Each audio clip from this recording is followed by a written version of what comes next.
I'm starting in Adobe Bridge and going to make a series of images into new file formats.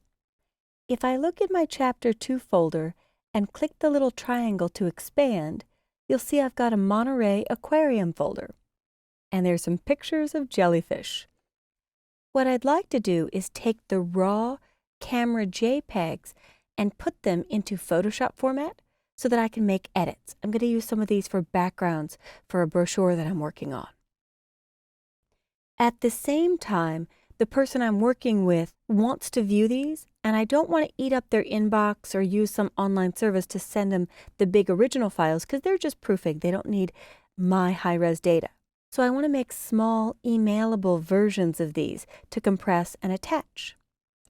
So what I'll do is click the first image, shift-click the last image, and Photoshop has an automation tool called the Image Processor.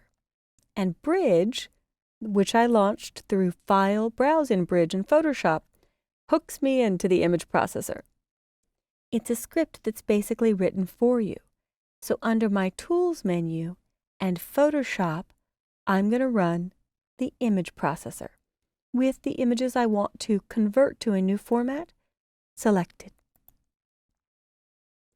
Now I'm going to select my desktop and make a finished folder for my final new converted images. So when I hit the radio button in step 2 and choose Select Folder, I'll go to my desktop and make a new folder. On Windows, your new folder will be at the top. I always say it's the sparkly folder. And I'll name this folder Finished. And open. I want to make 2 files at once. With the JPEGs, I want them small enough that they can be emailed, so I typically shoot for a quality between 6 and 8. I'll go with 6 for this one. And I'll resize it to a smaller size that's just big enough for most people to get a decent look at the image. 800, and I'll press Tab, 600. Now when I'm finished with this, I usually add _ SM, S as in Sam, M as in Mary, for small, so I know that they are not the camera original JPEG. I had saved as TIFF earlier today, but I don't need TIFFs in this case. Sometimes I use the image processor to take all my layered Photoshop files and deliver flattened TIFFs to the print shop because they don't need the layers, the files are all finished, and it will save on file size for uploading for their FTP, their File Transfer Protocol, the web upload service that they use. I personally want Photoshop documents, PSDs, and I don't want them resized. I want them uncompressed and ready for me to work on in Photoshop. So when I hit Run, it's whipping through all of these, and it happens so fast. I will hit F11 on my Mac to hide everything and take a look at my desktop. And inside here, I have a JPEG folder where the images are super tiny, 65K, 77K. In fact, I could zip this right now by right-clicking and compressing it. And it's 300K, super small and efficient.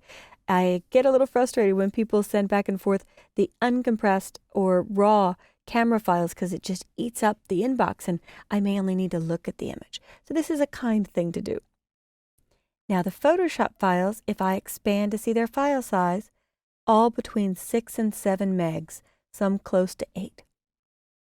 But to make sure I don't confuse these with the ones that came from my consumer class camera, I'm going to come back to Bridge, come back to my Finished folder, and into the JPEG folder, and select All again.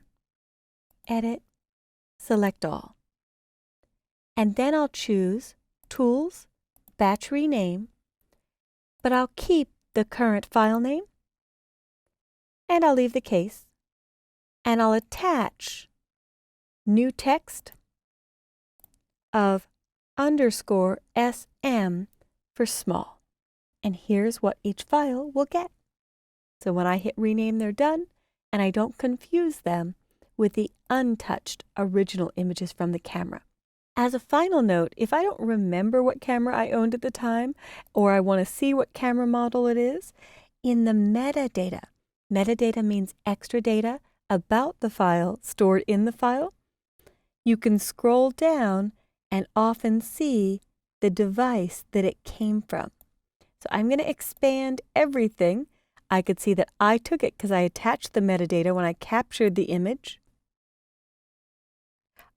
They were just iPhone images, not even a consumer class camera. So the iPhone 3GS, my last generation iPhone. Pretty cool just off of an iPhone. So that is the image processor, which is under Tools, Photoshop, Image Processor. You can convert to one of three formats, or all three at once, or 2 out of 3. You decide. It's an excellent automation tool.